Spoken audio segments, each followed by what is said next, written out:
Estoy muy contento por tener la oportunidad de estar aquí compartiendo con ustedes y agradecido con la oportunidad de estar en este grupo reunido de personas como las que hoy están en este lugar, que son personas valientes, personas que han decidido asumir una responsabilidad y que de alguna forma nos beneficia a todos, porque el que una persona deje de beber o que una persona decida hacer apoyo de quien ha decidido dejar de beber, dice la antropología que beneficia incluso a 50 personas en su entorno. Entonces, es una serie de repercusiones favorables las que grupos como este pueden tener sobre nuestra sociedad, y por eso les agradezco mucho por el trabajo que hacen aquí, cada día, cada noche, y que definitivamente se ve reflejado de alguna manera en sus hogares.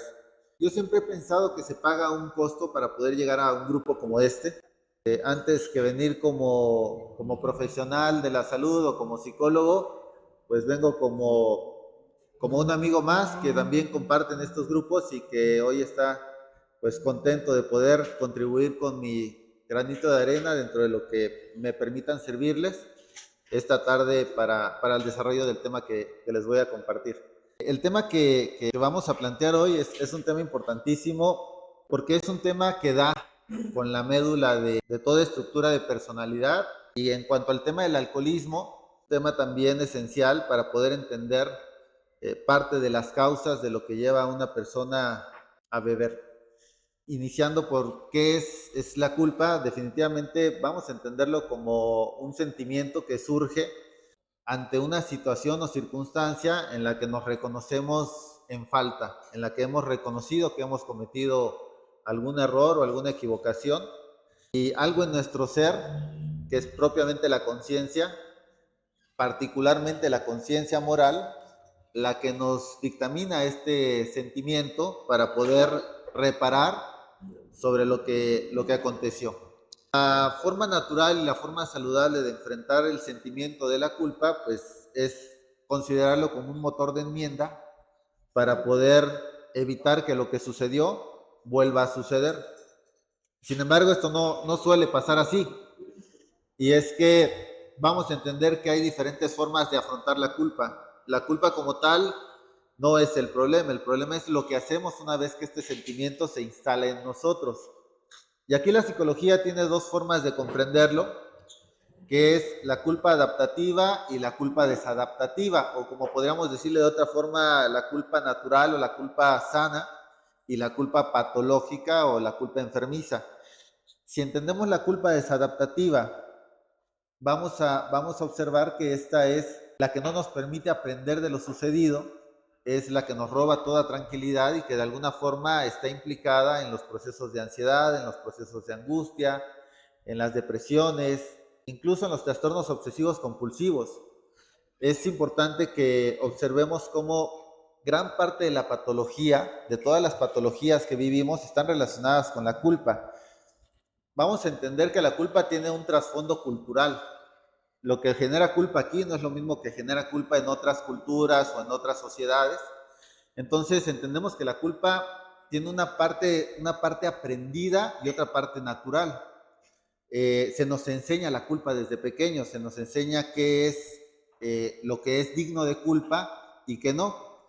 Cuando crecemos en un sistema de desaprobación, de recriminación, de señalamientos, de castigos, en donde nos salimos de la expectativa de nuestros padres, de nuestras figuras de autoridad o de la cultura nos lo va a hacer saber, nos va a recriminar, nos va a señalar, nos va a juzgar, nos va a castigar. Es ahí desde pequeños que aprendemos a sentir esta culpa, porque si vemos un niño de 3, 4 años, no siente culpa, pero a partir de la desaprobación y del castigo de los padres, uno aprende a sentir culpa, y el problema es que es tan excesiva la desaprobación que aprendemos a sentir culpa por todo y por nada.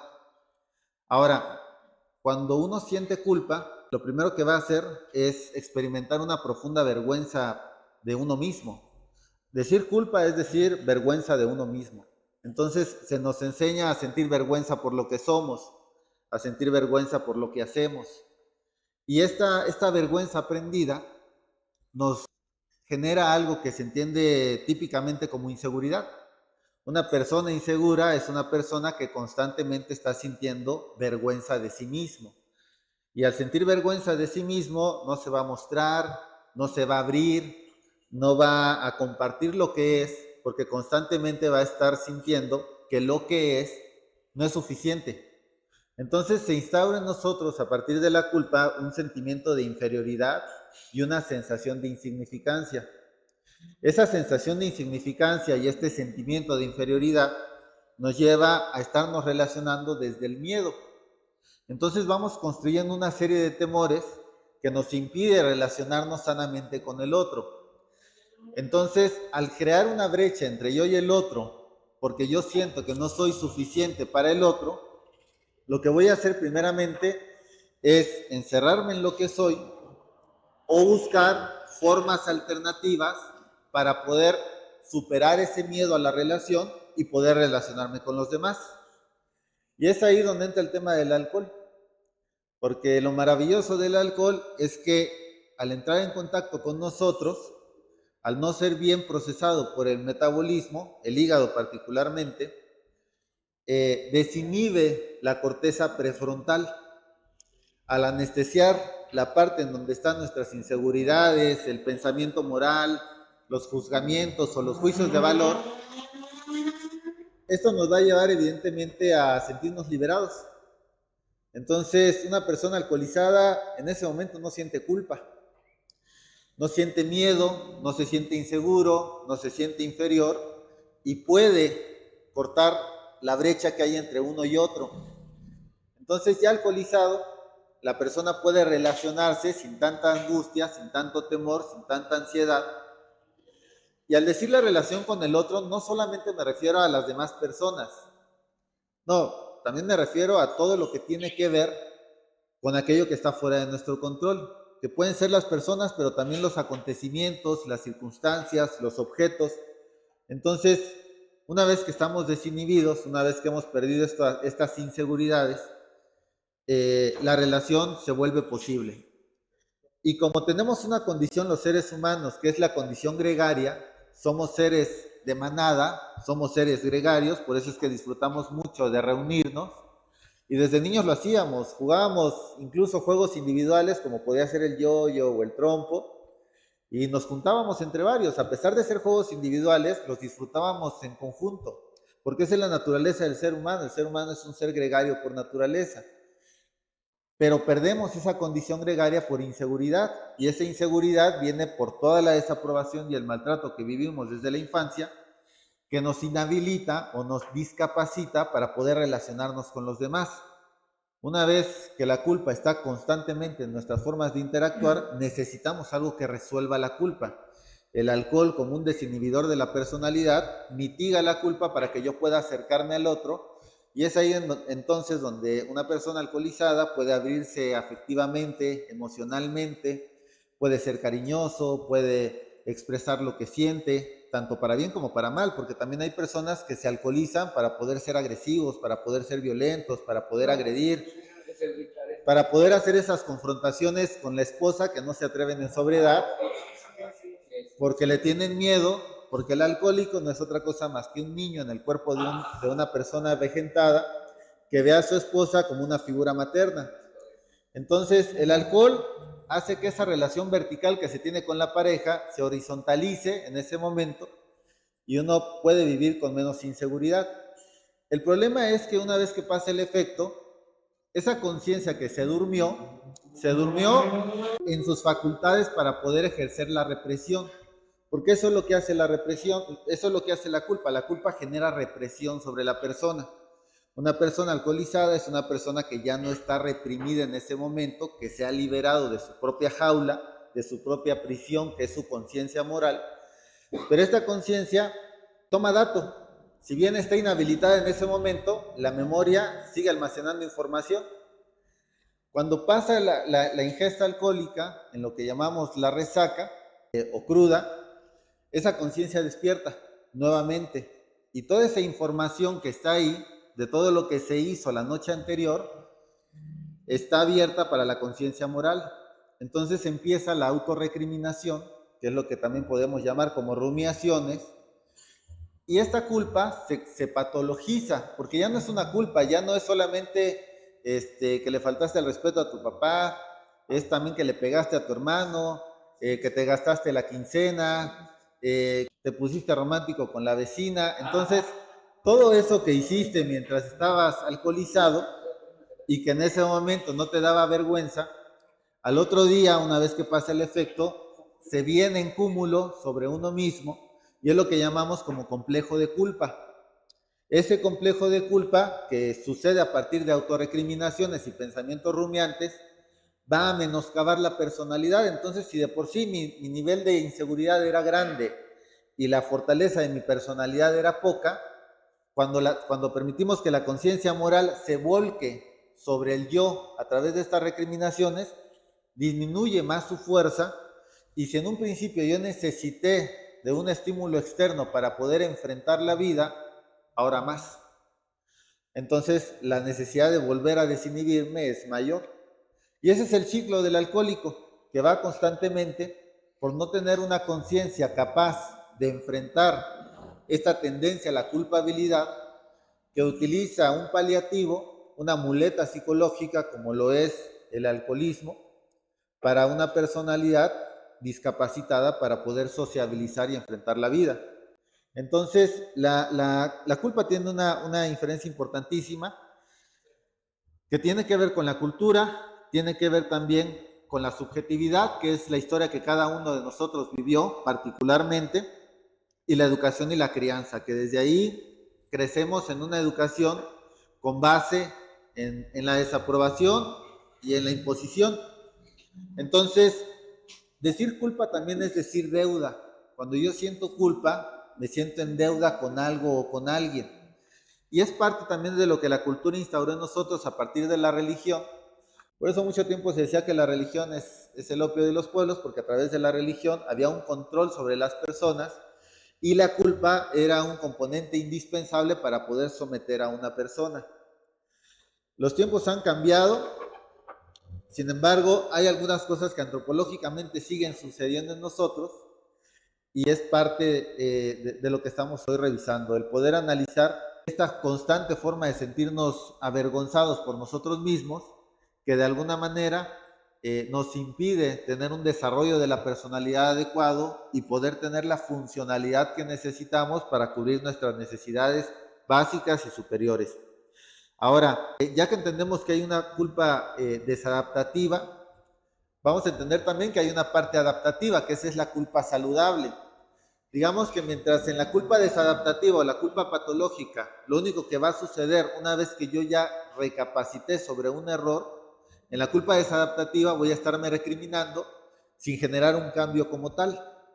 En la culpa adaptativa, lejos de juzgarme a mí mismo por reconocer algún fallo que cometí, lo que voy a hacer es buscar formas de corregirlo. Primero tiene que haber una observación, observar en qué me equivoqué. Eso ya es en sí un paso importantísimo.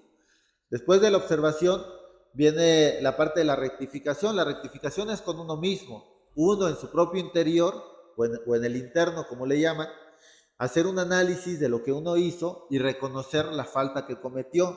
Después de eso puede que tenga que ver la necesidad de corregir. Corregir involucra a dos o más personas. A lo mejor ya voy con la persona a la que agravié o con la persona a la que le falté, si es necesario. Y una vez que corregí, tengo el aprendizaje. Es importantísimo corregir porque puede que yo ya me di cuenta de que me equivoqué en algo, pero no lo quiero admitir. Puedo aceptar que me equivoqué, pero no lo admito. Entonces, al no admitirlo, no lo voy a decir abiertamente. A veces pasa en terapia que les digo, ok, ya te diste cuenta que te equivocaste, sí. ¿Y por qué no ofreces una disculpa? No, es que no quiero, es que se va a enojar, es que le voy a dar la razón, es que voy a perder poder o autoridad ante la persona y hacia el hijo y hacia la pareja. Y el no admitir el error que cometimos hace que el proceso de aprendizaje no esté completado, que siga una parte ahí en la que yo me reservo por ego y no quiero abrirme al nuevo aprendizaje. Entonces es importantísimo también rectificar. Ahora, si entendemos entonces que dentro de las repercusiones adaptativas está la angustia, está la ansiedad, están las rumiaciones, están las obsesiones, Están también los TOCs, que son trastornos obsesivos compulsivos. La baja autoestima, la inseguridad, la indecisión, ¿no? Las personas que son muy indecisas son personas que todo el tiempo están temiendo equivocarse. Y es que el problema no es equivocarnos, no le tememos equivocarnos. A lo que le tememos es a cómo me voy a tratar si me equivoco. Entonces, si yo soy muy duro conmigo, evidentemente si me equivoco me voy a tratar muy mal. Por eso prefiero no decidir, porque decidirme es dar lugar a la posibilidad de la equivocación. Hay que observar aquí cómo esta dificultad de asumir y de aceptar nuestros errores tiene una relación estrecha con el miedo a sentir culpa. La culpa es algo que tendría que ser un motor de enmienda y no algo que nos paralice ante la posibilidad de tomar una nueva decisión o ante la posibilidad de hacer algo. Pero si yo de pequeño tuve figuras de autoridad que cuando yo me equivoqué fueron sádicas, fueron tiranas, se excedieron en el castigo, fueron violentas, esas figuras de autoridad que cuando yo era pequeño estaban operando desde afuera, se internalizan. Y eso es a lo que le llamamos conciencia moral.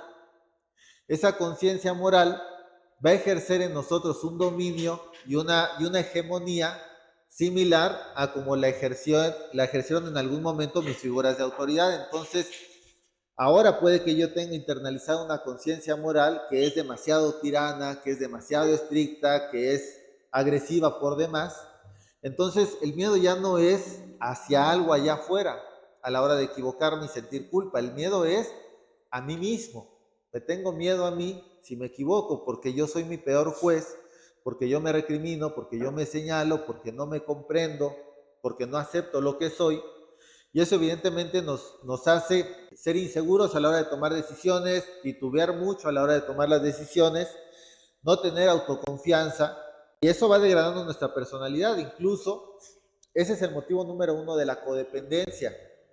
El codependiente se siente culpable por todo y por nada. Hay que recalcar que el concepto de la codependencia era un concepto que estaba únicamente y exclusivamente referido hacia los alcohólicos o hacia las personas con adicción. Después, la psicología toma este concepto prestado de la psiquiatría para poder también determinar este tipo de conductas en las relaciones de pareja, porque se entendió que el proceso es muy similar. Fisiológicamente, así como un alcohólico depende de una sustancia para poder liberarse, un codependiente emocional depende de una persona para sentirse estable emocionalmente o segura.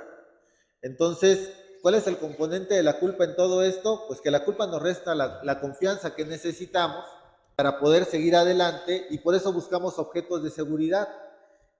Si una persona pudiera liberarse de la culpa patológica, y si la culpa lo único que hiciera en él fuese un motor de enmienda, nunca habría desarrollado la necesidad de beber. La represión tiene que ver con eso, con esa constante forma de negarnos a poder reconocer lo que somos. Entonces crecemos creyendo que el problema está en lo que somos. Y no hay nada de malo en lo que somos. El problema está en que no aceptamos lo que somos. Por ejemplo, no hay ningún problema con ser una persona celosa. El problema es que yo no acepto que soy celoso, ¿sí? Si yo aceptara que soy celoso, entonces no estaría responsabilizando allá afuera a mi pareja, y estaría comprendiendo que el celoso es alguien que no sabe defenderse ante su imaginación y que hace estragos en su estabilidad emocional a través de la imaginación. Entonces, si nosotros vamos reconociendo lo que somos, todos nuestros defectos, nuestras deficiencias, es ahí en el reconocimiento donde yo tengo la posibilidad o la oportunidad de poder resolverlo. Para yo poder tomarme este café, primero tengo que aceptar que aquí hay un café. Si yo no acepto que aquí hay una taza con café, no voy a poder tomarme ese café. Si yo no acepto mis defectos de personalidad, no voy a poder trabajar con estos defectos de personalidad.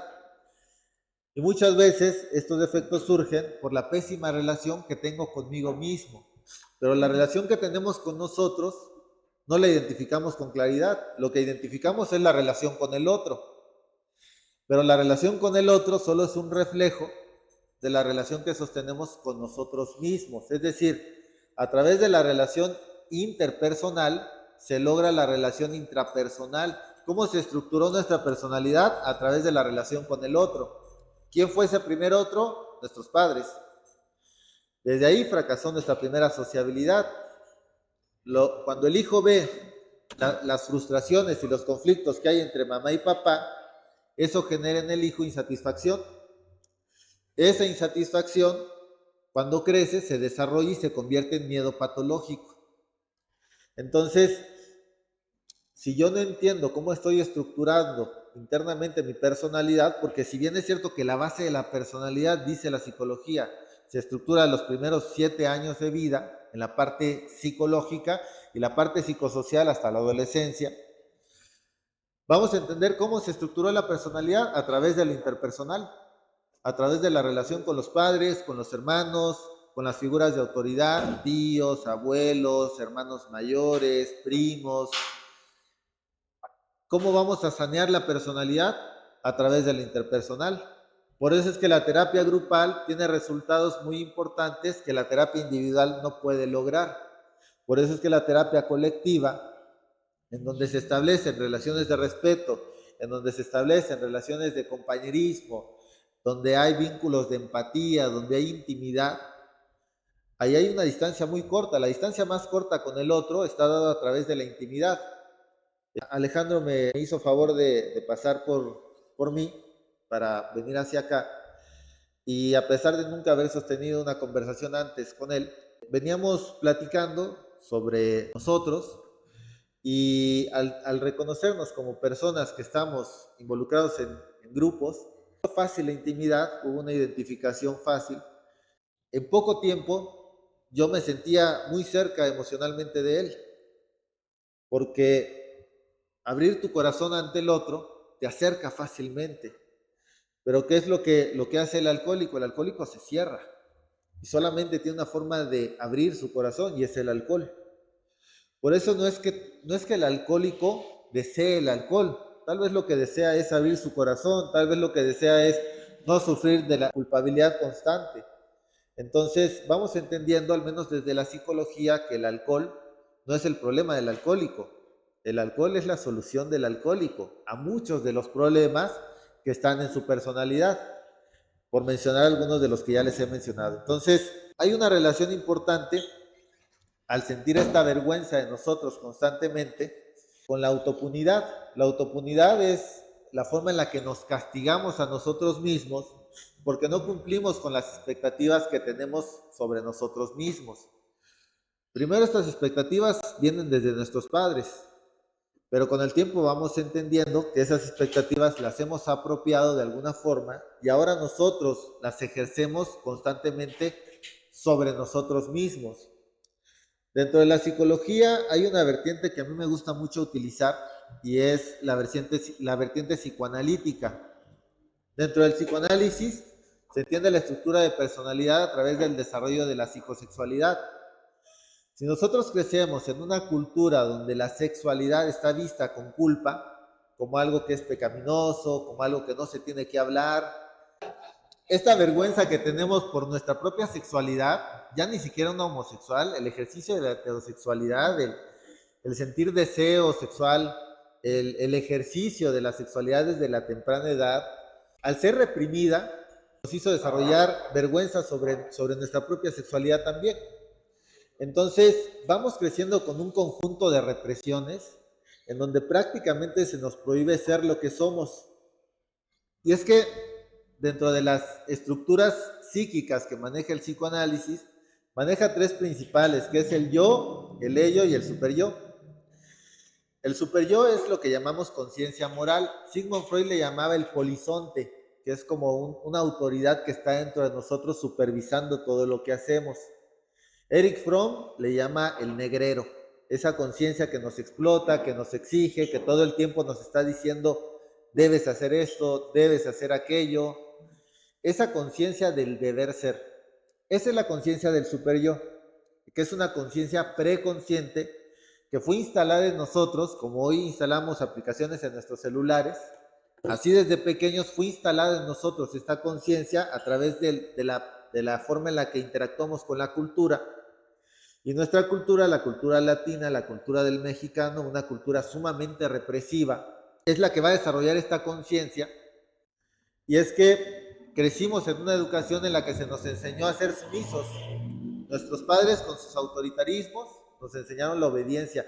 Hoy ya la psicología ha reconocido ese error y hoy ya no se invita a los padres a que busquen fomentar hijos obedientes, porque se entiende que un hijo obediente es un hijo esclavo, es un hijo sumiso que ante cualquier figura de autoridad se va a someter y va a agachar la cabeza, aunque la figura sea un tirano, y puede ser incluso la misma pareja. Entonces, lo que necesitamos hoy, más que criar hijos obedientes, son hijos con conciencia propia, con criterio propio. Y para fomentar el criterio de un niño desde la temprana edad, hay que aprender a respetar sus ideas, hay que aprender a respetar lo que siente, lo que piensa, ¿no? Y eso es lo que va generando en nosotros seguridad. Entonces, decía Nietzsche, un filósofo alemán, decía, solamente seremos libres cuando hayamos dejado de sentir vergüenza por nosotros mismos. Entonces el tema de la culpa es decir vergüenza sobre nosotros mismos. Muchas veces sentimos culpa por algo que hicimos, que es parte de lo que trabajamos en terapia. Yo les pido que me hagan listados de culpabilidad. Estamos trabajando la relación con la madre. A ver, hazme una lista de disculpas hacia tu madre, todos aquellos errores que tú sientes que cometiste en contra de tu madre. Y es ahí donde vamos viendo a través del análisis de la culpa cómo, lejos de asumir responsabilidades, porque la culpa tendría que ser un motor para nuevas responsabilidades, lo que hacemos es sentirnos en deuda con el otro y pagar y compensar a través de sometimientos. Entonces, esta forma en la que esta conciencia moral, que está 24/7 juzgándonos y señalándonos, está operando, es algo que tiene que venir a resolverse de formas internas también. Si ya entendimos que la conciencia del superyo, que es la conciencia moral, es la portadora de la cultura dentro de nosotros, es la principal causa de nuestras represiones, hay otra conciencia que es el ello. El ello es lo que denominamos como el inconsciente, que es ahí donde están todos nuestros deseos, están todas nuestras deseos y temores principalmente. Entonces, en medio de estas dos conciencias, en medio de la conciencia moral, en medio del inconsciente, que es donde están los temores y los deseos, hay una conciencia que se llama el yo.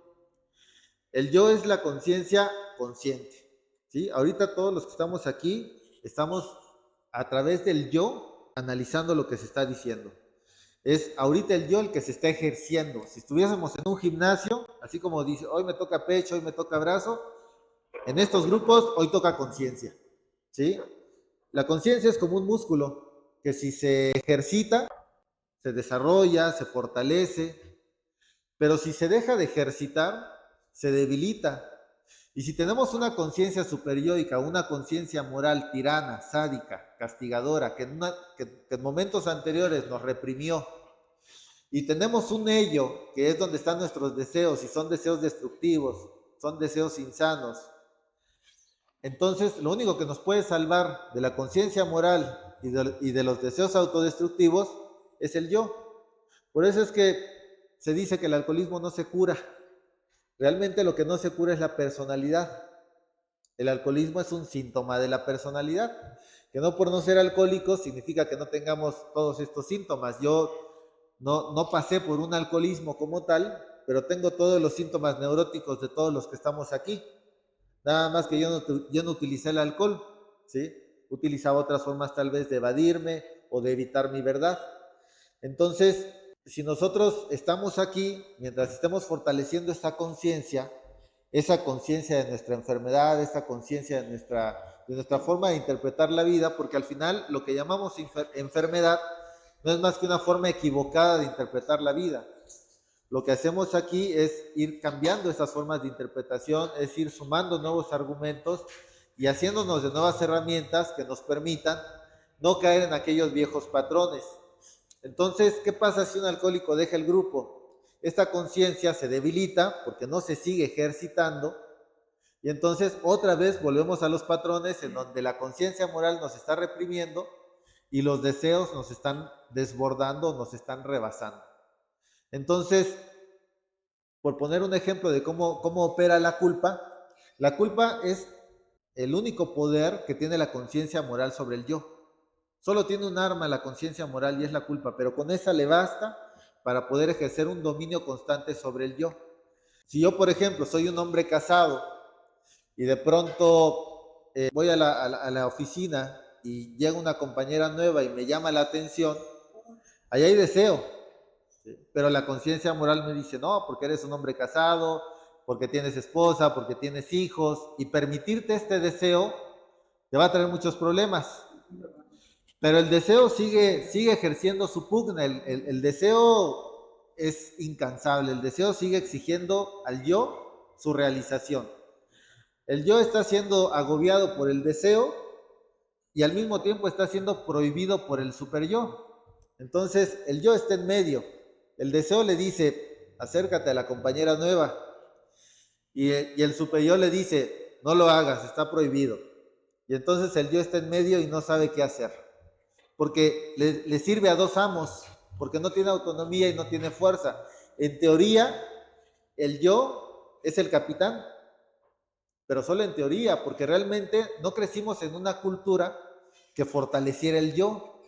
Y así se le va castrando psicológicamente al niño, se le va llenando de desconfianza, no se le deja decidir ni sobre su propio cuerpo. El paciente que hoy les comento me decía, es que mi hijo me dijo que se quiere pintar el pelo.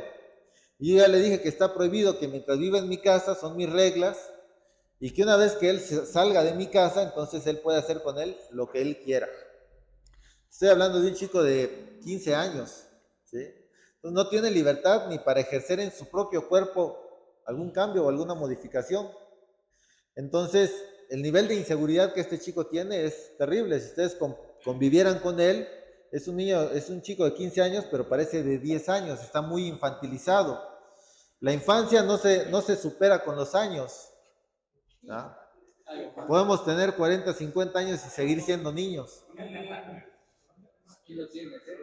¿Por qué? ¿Por qué seguimos siendo niños? Porque seguimos siendo esclavos de nuestros deseos, porque seguimos siendo esclavos de esos patrones psicológicos que instauraron en nosotros desde la infancia, y para poder decidir tenemos que pedirle permiso a nuestra conciencia o a nuestras figuras de autoridad, cuando una persona adulta ya no tendría por qué ver en sus padres, en su pareja, figuras de autoridad. Tendría que ser él su propia autoridad, pero no lo somos porque no desarrollamos esa autonomía. Entonces, al no poder tener esta autonomía, no crecimos fortaleciendo el yo. Lo que sí se fortaleció al paso del tiempo es la conciencia moral, y esa conciencia moral es la que, aunque no debiera ser el capitán, es quien nos rige realmente. Y si esta conciencia moral fue estructurada desde personas violentas, autoritarias, impositivas, agresivas, dominantes, esta conciencia moral va a operar así dentro de mí y no voy a poder tener autonomía. Entonces, volviendo al ejemplo del que está en medio de estas dos fuerzas, ¿no? Que por un lado tiene el deseo de acercarse a la compañera y por otro lado la prohibición de la conciencia moral, tiene que tomar una decisión. Si decide obedecer a la conciencia moral y reprimir el deseo, esa represión del deseo se acumula, y toda emoción que se reprime se convierte en odio. ¿Qué pasa muchas veces cuando una persona deja de beber sin haber desarrollado antes la conciencia, sin haber desarrollado el yo? Porque muchas veces uno llega a un grupo y lo que hace es que cambia la configuración de su conciencia moral, utiliza su super yo y se vale de un programa para poder fortalecerse, pero el yo sigue debilitado, nada más cambió de amo. Entonces ahora tiene otro amo, que es un programa. Pero estos grupos también permiten el desarrollo del yo, pero aunque hay muchas personas que han tapado la botella, no han fortalecido el yo. Por eso es que aumenta su neurosis. La neurosis aumenta cuando lo único que hacemos es tapar la botella sin fortalecer la personalidad. Y eso es lo que criticaban mucho tiempo en los grupos de autoayuda. Nada más estás tapando la botella, pero no estás fortaleciendo la personalidad. Y hay gente que dice, no, incluso me caía mejor cuando tomaba, porque ahora ya no toma, pero se siente que todo lo sabe, se siente sabio, se siente con poder de autoridad, ¿no? Como tapó la botella se siente superior. Entonces aumentó la neurosis para poder impedir que el ello, que los deseos destructivos, ejerzan un dominio, pero sigue el yo sin fortalecimiento. Entonces, si el yo decide hacerle caso al superyo y reprime el deseo, este deseo reprimido se convierte en neurosis. Ok, socialmente es funcional, ¿por qué? Pues porque ya no se tiró a la compañera, pero es un neurótico, ¿sí? Y después se la tiró. Así.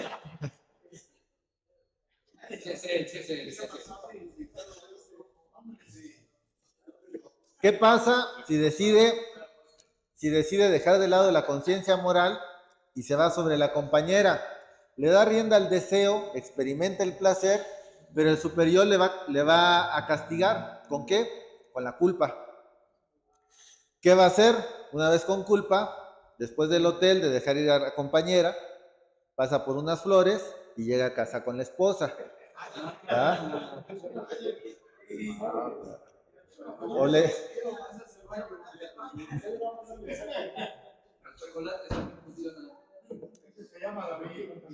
o le aumenta 5 pesos a la quincena o algo así, alguna forma de compensación va a encontrar, ¿sí? Al final es una persona sin autonomía, es una persona carente de autonomía porque no tiene carácter. Una persona con carácter es una persona que fortalece el yo. ¿Cómo se fortalece el yo? Precisamente a través de las facultades del pensamiento. Análisis, síntesis, deducción, hipótesis, conclusión, reflexión, meditación, que es parte de lo que pueden hacer ustedes aquí, parte de lo que hacen aquí. Entonces, veníamos platicando Alejandro y yo de lo importante que puede ser también de pronto, además de estar en un programa, acudir a toda la información que hoy en día hay, que ya dio la psicología, que ya dio la psiquiatría, que ha dado la filosofía, ¿no? Información que puede hacer un proceso, un tratamiento más integral, porque todo eso va fortaleciendo el yo. Entonces, es importante que entendamos cómo necesitamos ir desarrollando este fortalecimiento de la personalidad, porque una persona que ha desarrollado un fortalecimiento en el yo de manera suficiente es una persona que no va a tender a la culpa patológica y que tampoco va a estar siendo constantemente arrastrada por sus deseos. Y eso es importantísimo, porque eso es lo que podemos llamar autonomía. Una persona con autonomía es una persona que no se deja arrastrar por sus deseos y que tampoco actúa en función del moralismo. Salud. Ahora, algo importante también es entender la diferencia que hay entre la culpa natural y la culpa moral. Es entender también cómo se desarrolló en la cultura, porque a partir de que se crea la conciencia moral, se posibilita la civilización. Y esto se habla a partir de las primeras formas de civilización, donde nos organizábamos por hordas y no eran familias como hoy. Y habían líderes que de pronto tiranizaban y después un grupo de personas se sentían hartos de esta tiranía y mataban al líder. Pero se daban cuenta que al matar al líder, pues perdían esa guía, perdían esa orientación y perdían la sabiduría que les daba. Entonces empezaron a dejar de matar al líder y empezaron a buscar otras formas de organización, y es ahí donde si se mataba al líder se le castigaba fuertemente a los que había hecho este atentado, y ese fue la instauración de la culpa, cuando la persona empezó a tener la capacidad de reprimir sus deseos, así sean deseos sanos o malsanos, con tal de que la sociedad funcionara.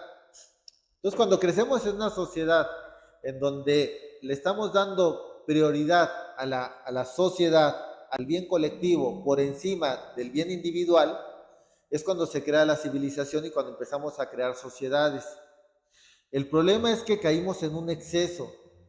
No solamente empezamos a buscar el bien común por encima del bien individual, sino que dejamos de procurar el bien individual, que es importantísimo.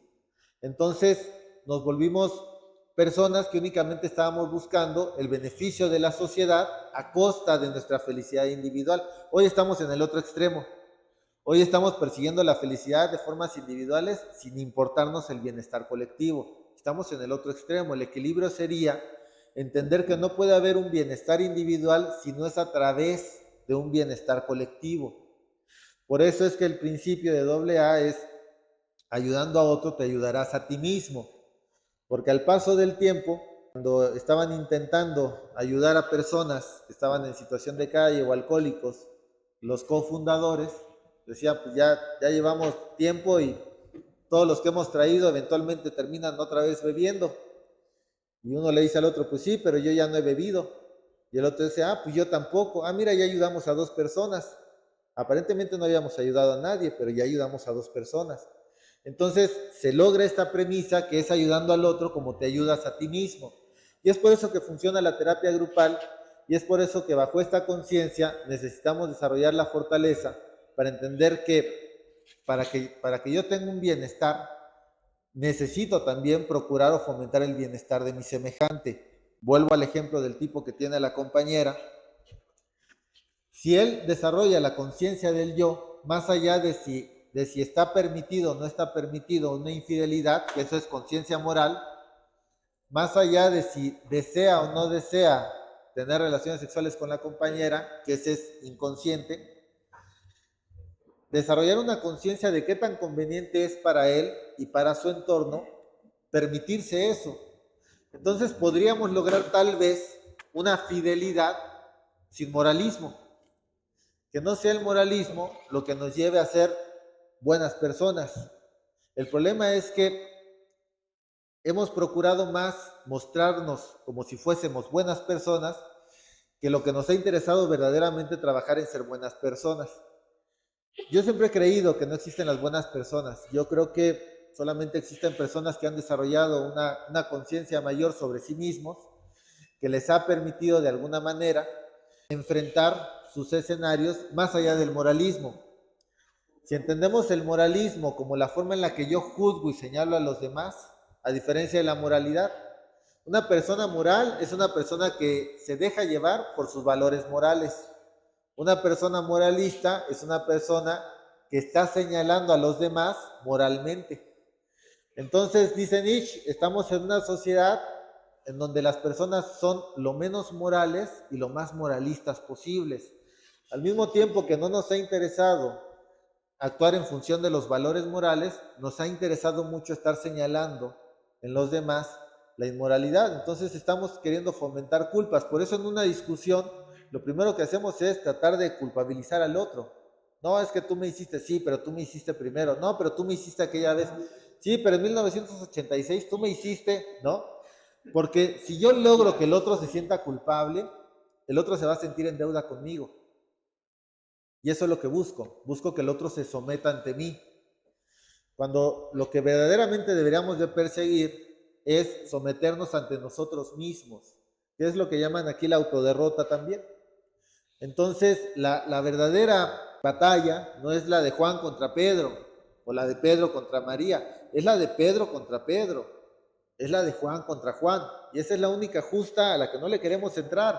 Ahorita estamos lidiando la Tercera Guerra Mundial en 4 flancos diferentes. Y es eso, es uno queriendo dominar a otro. Por eso es que lo que se logra en estos grupos tiene una parte milagrosa, porque aquí la gente llega a querer dominarse a sí mismos. Aquí llegan a querer hacer una conquista en uno mismo. Fuera de aquí, lo típico es querer dominar al otro, ganarle al otro, competir con el otro. Por eso es que es necesario tener más grupos de estos, más iniciativas de estas, hacer un trabajo importante en nosotros, para entender que la culpa tendría que ser, en su versión natural, algo que nos invite a desarrollarnos y a crecer espiritualmente, en donde podamos estar en armonía con nosotros mismos, y no algo que de alguna forma estemos buscando instaurar en el otro o que únicamente nos sirva para autorrecriminación. ¿Cómo surge la angustia? Dentro de las formas desadaptativas de la culpa, que surge la angustia. La angustia vamos a entenderla como este conflicto, volviendo al ejemplo del que tiene la compañera. Él siente angustia porque por un lado siente el deseo hacia la compañera y por otro lado se está prohibiendo a sí mismo acceder a la compañera. Entonces siente angustia, ¿sí? Esta angustia, que es un conflicto interno, él tiene que resolverla. ¿Cómo? A través de tomar una decisión. Échate a la compañera o renuncia por completo aquí a esa posibilidad. Y esa es la forma en la que va a resolver la angustia. Si no lo hace, esa angustia se va a complicar y se transforma en ansiedad. Y la ansiedad ya es la expresión somática de la angustia. Y hay muchas formas de la ansiedad. Entonces, mucha gente utiliza el alcohol porque si con el alcohol vamos a deshabilitar a la conciencia moral, pues entonces ya estoy solo yo frente a mis deseos. Ya no tengo nada que me prohíba.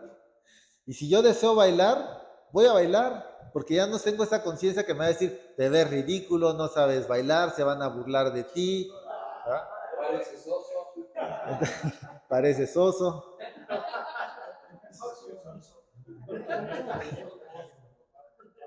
Entonces, si ya no tengo al polizonte ahí, yo deseo hablarle a una chica, voy a ir a hablarle a la chica, ¿sí? Porque ya no está este miedo de, estás bien feo, te va a rechazar, se van a dar cuenta todos, ¿sí? Si yo le traigo ahí guardada una a mi esposa, pues ahorita sí se la voy a reclamar, porque ya no tengo ese miedo de te va a dejar, te va a golpear, ¿verdad? Te las va a cobrar. Entonces, por eso es lo maravilloso de cuando la persona que no tiene un carácter establecido, que tiene una conciencia yoica debilitada, necesita el alcohol. Otra forma también que utiliza el ansioso, derivado de la culpa, puede ser la marihuana o el tabaco, porque son depresores. Como son depresores del sistema nervioso, estos no actúan en la gestación de la angustia. Estos actúan como paliativos ante la ansiedad. O sea, mientras el alcohol lo que hace es evitar la angustia, lo que hace el cigarro o la marihuana es mitigar ya el proceso somático que es la ansiedad. Y bueno, y así podríamos seguir con las drogas, como cada droga tiene un paliativo ante problemas psicológicos que no estamos resolviendo, y es importante que entendamos cómo está operando nuestra enfermedad. Entonces, una persona que va fortaleciendo la conciencia del yo, aun cuando tenga esta voz aquí diciéndole, bailas mal, se van a burlar de ti, bla, bla, bla, dice, pues voy a bailar y me vale. Y que se rían, y que se burlen. Y sí, no sé bailar, pero quiero bailar. Una persona con un yo fortalecido, si quiere hablarle a una mujer, sí va a tener aquí todavía esa conciencia que le va a decir, te va a batear, estás bien feo, no la mereces, es superior a ti. Pero aún así va a decir, pero me vale, yo lo voy a intentar. Y va y se atreve. Y es así como podemos ir fortaleciendo la conciencia del yo, es así como podemos ir fortaleciendo y rehabilitando la personalidad sin la necesidad del alcohol, sin la necesidad de drogas, porque ya la culpa ya no nos atemoriza, ya no nos angustia. Pasamos de la culpa a la responsabilidad. Porque decir que soy culpable de lo que soy no es cierto. Yo no me hice a mí. Yo no decidí tener estos defectos de personalidad, pero sí soy responsable ante eso. Sí soy, porque yo tengo que responder ante mis defectos de personalidad. Si yo en la calle por ahí, por andar con mi sensación de inferioridad, le aviento el coche a alguien, ¿verdad?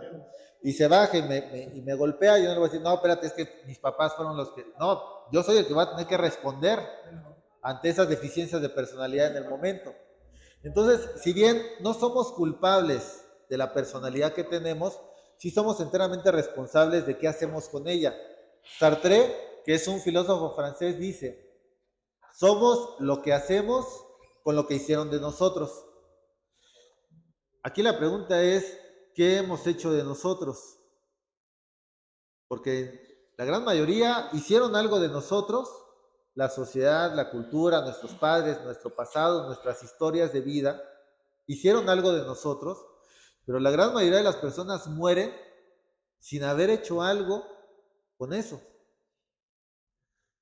Mueren repitiendo patrones, actuando en función de lo que educaron en ellos, sin autonomía, sin haber conocido verdaderamente lo que son. Píndaro, un filósofo que existió mucho antes de Sócrates, decía, lo más complicado es aprender a ser.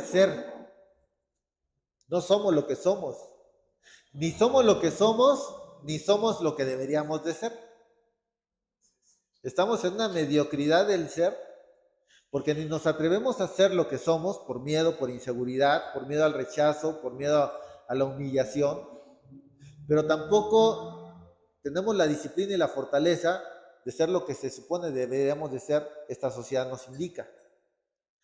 Así que es a través del autodescubrimiento, es a través de nuestra propia verdad que podríamos ir entendiendo qué es lo que somos, y eso es algo que se va buscando en este tipo de lugares.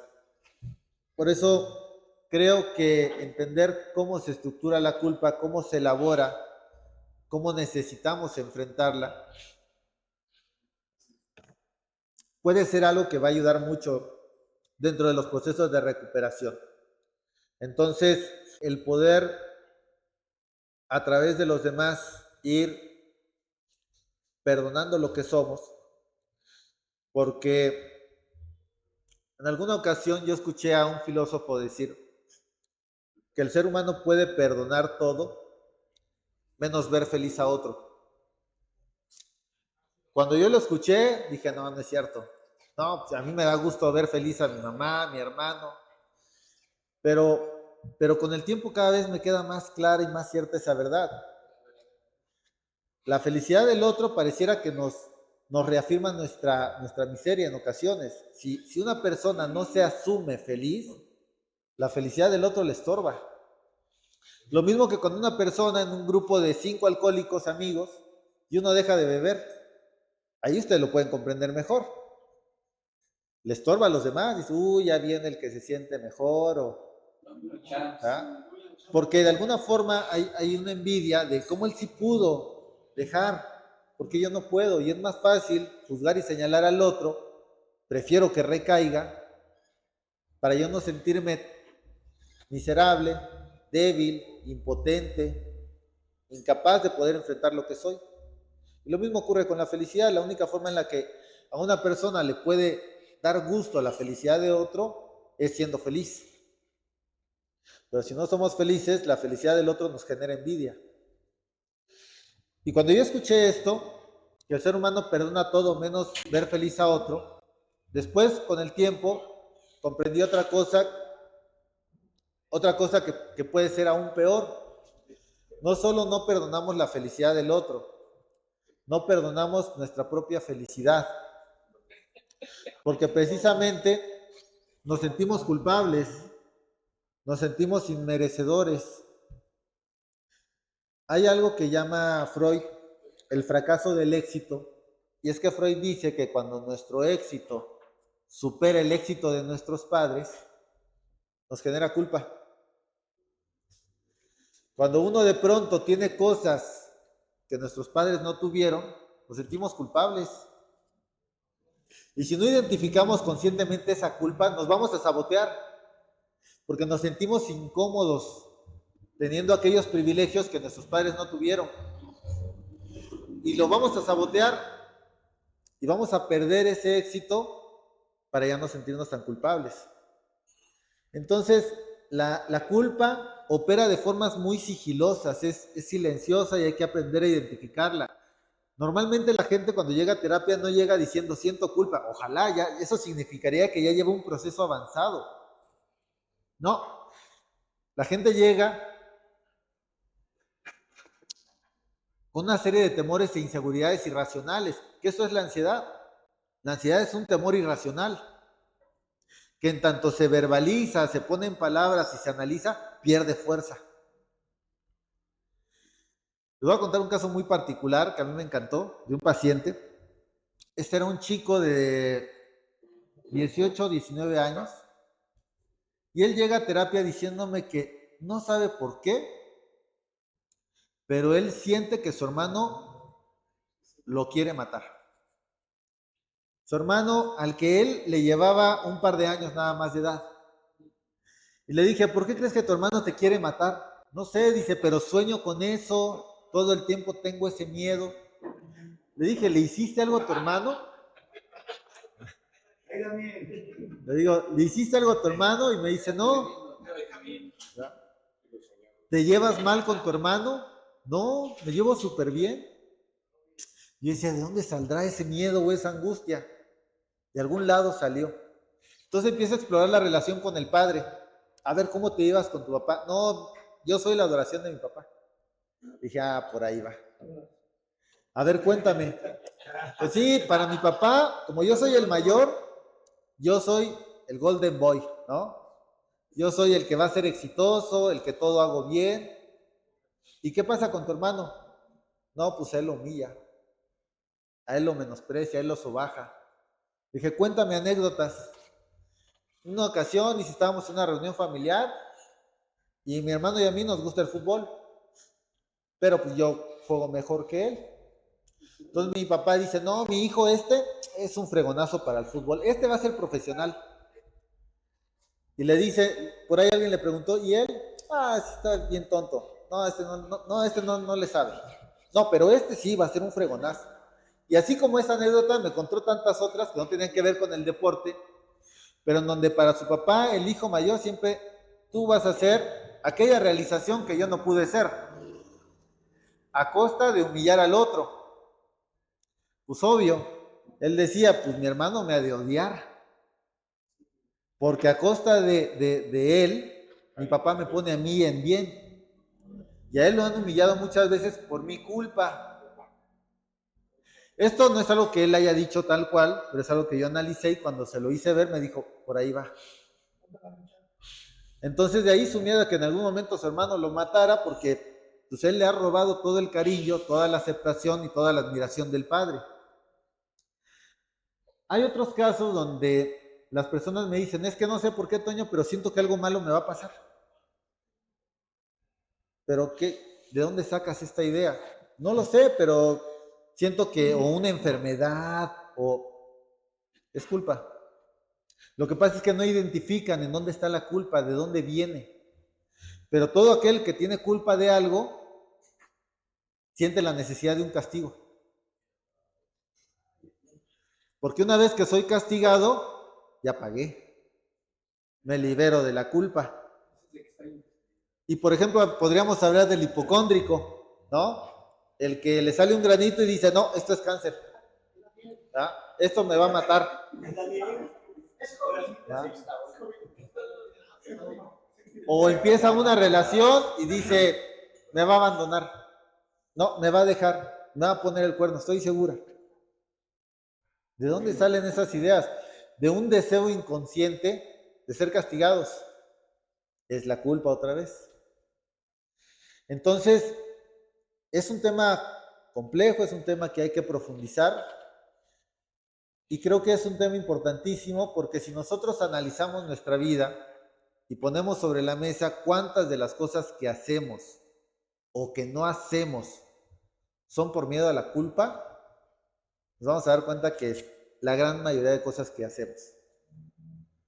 Todo aquello que hacemos, ¿por qué no haces? No, porque una paciente me decía, es que tengo que ir a ver a mi mamá. ¿Y por qué dices tengo que? ¿Y por qué no dices deseo ir a ver a mi mamá? No, es que tengo que. ¿Y por qué? La conciencia del deber ser, la conciencia moral. Ahí está, sometiendo. Dice, Toño, es que si no voy, no, me empieza a decir, ya no me quieres, ya te olvidaste de que tienes madre, ingrata.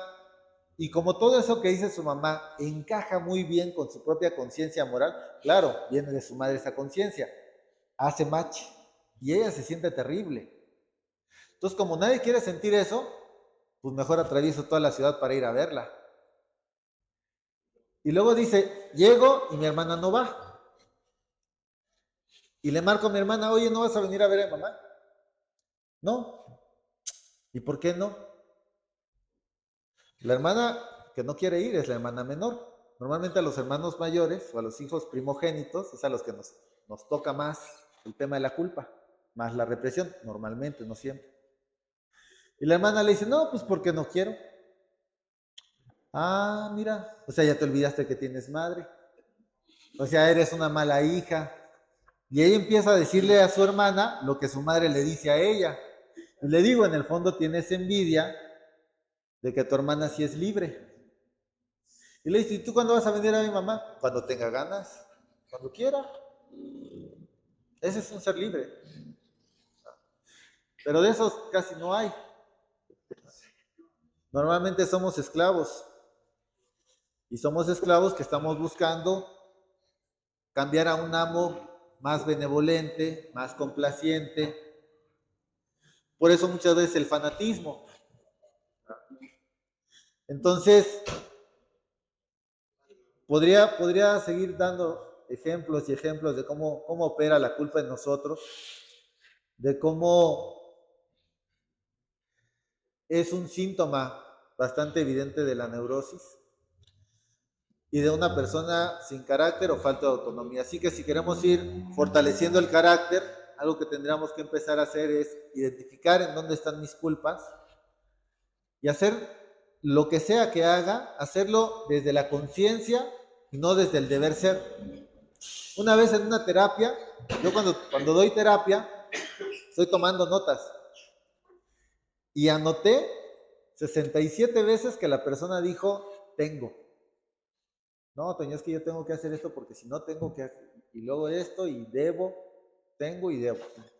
Mira cuántas veces dijiste, en 40 minutos tengo, debo. Aquí no ves, aquí no hay un ser libre. Eres esclava de ti misma. Entonces, ¿cómo no vamos a vivir llenos de represiones, llenos de odio reprimido, llenos de neurosis? Los trastornos obsesivos compulsivos, la depresión. En la depresión hay un ataque de culpas que ya socavaron al yo. Una persona deprimida es una persona que fracasó ante sí misma. Una persona que se siente derrotada moralmente. Ese es un deprimido. Un deprimido es alguien que la culpa se lo devoró. Una vez fui a comprar un helado en un inter que tenía de terapias y de regreso al consultorio estaba una parejita de chavitos y él estaba llorando y la chica estaba queriéndolo consolar. Y justo cuando yo pasé, escucho que la chica le dice, no llores, tú eres especial porque, ya no alcancé a escuchar porque yo seguí caminando, pero con eso me bastó y dije, no sé qué le esté pasando a este chico, pero lo que menos necesita es seguir creyendo que es especial. Lo que menos necesitamos cuando estamos con el ala caída es seguir fortaleciendo el ego o seguir fortaleciendo la idea de que somos especiales. Porque eso nos expone. Porque eso fortalece el ego. El chico se sentía culpable por no ser especial, porque algo pasó en donde se dio cuenta que no es especial. Es culpa otra vez. Me siento culpable por no ser lo que yo quería ser. Me siento culpable por no ser lo que mis padres querían que yo fuera. Me siento culpable por no ser lo que esta sociedad quería que fuese. Y esa constante culpa nos lleva a estar constantemente sin tranquilidad, sintiéndonos derrotados y sintiendo que fracasamos. Entonces, yo les agradezco mucho la oportunidad de venir. Les agradezco mucho este espacio y esta apertura. Gracias por su tiempo, por la humildad con la que escuchan, por permitirme allanar este espacio de recuperación y de rehabilitación esta tarde y compartirles un poquito de lo que yo entiendo desde mi formación profesional, desde mi formación humana, también como enfermo. Muchas gracias, padrino. Muchísimas gracias a todos.